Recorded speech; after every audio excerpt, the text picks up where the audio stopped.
All right, let's dive right into this explainer. Today, we are unraveling the story of one of the absolute most fascinating, complex, and highly revered figures in all of ancient mythology. Yep, we are talking about Athena. She isn't just some character in a dusty old story. She is a multifaceted deity whose influence literally shaped an entire empire, and honestly, her legacy is still physically all around us today.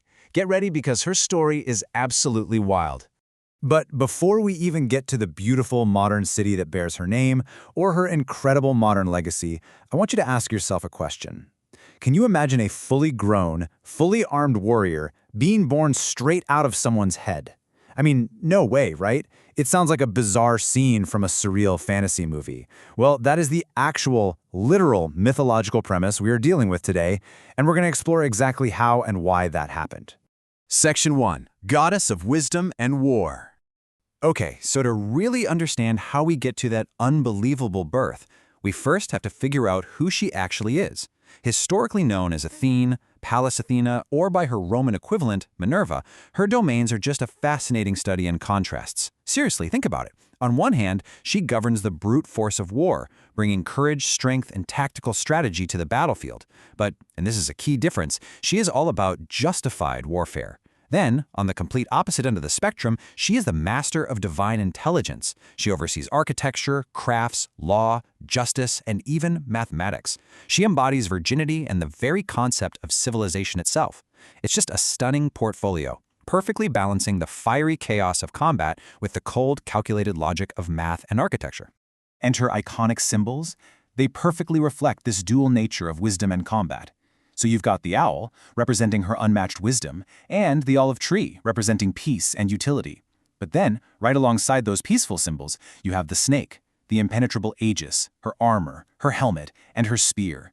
She is also famously associated with the gorgonion, that terrifying, protective emblem of a gorgon's head. It is basically the perfect visual representation of a deity who could effortlessly outsmart you in a philosophical debate or entirely destroy you in a deadly duel. Because she had this incredible dynamic balance, Athena is famously known as perhaps the most respected ancient Greek deity. The ancient Greeks held her in the absolute highest esteem. You know, she wasn't just some distant god sitting up on a cloud. She played a crucial, hands-on role in mythology as the clever, guiding companion to legendary heroes. She was literally the patron of human endeavor, always backing up those who pushed the boundaries of bravery and intellect.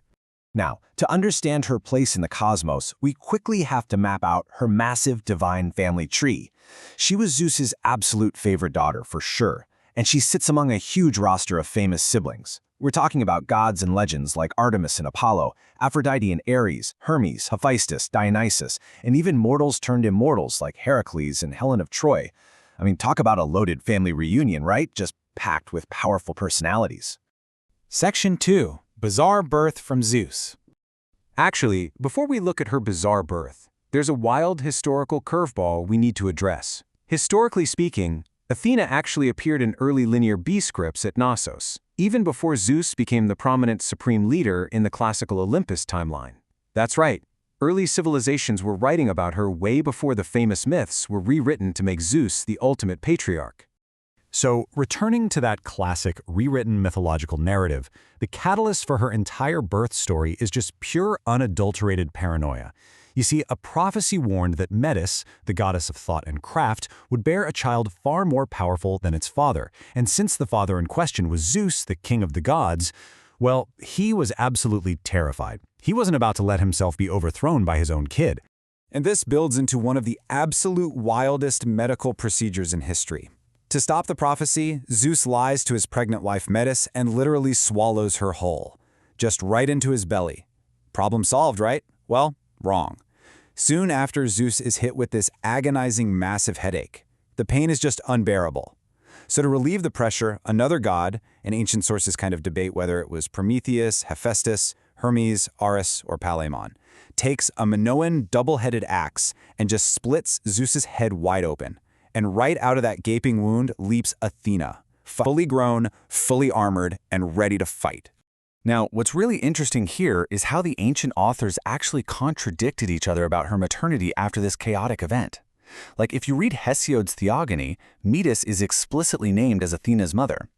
But if you jump over to Homer's Iliad, the story completely shifts. Because Zeus swallowed Metis, Homer claimed Athena sprang from Zeus alone and essentially had no mother. It is a brilliant example of how ancient storytellers actively debated and shaped their own theology over time. Section 3. The Battle for Athens. Okay, so with that dramatic entrance out of the way, it's time for her greatest political victory. The stage was set for the ultimate mythological face-off. It was Athena taking on her incredibly powerful uncle, Poseidon, the god of the ocean. And guys, this wasn't just some family squabble for bragging rights. This was a fierce clash of divine ideologies for the absolute devotion of a brand new city's citizens. So both deities had to present a gift to the city. Let's contrast these offerings directly, because the stakes were incredibly clear. Poseidon steps up, strikes the earth with his mighty trident, and creates a horse, or in some versions, a saltwater spring.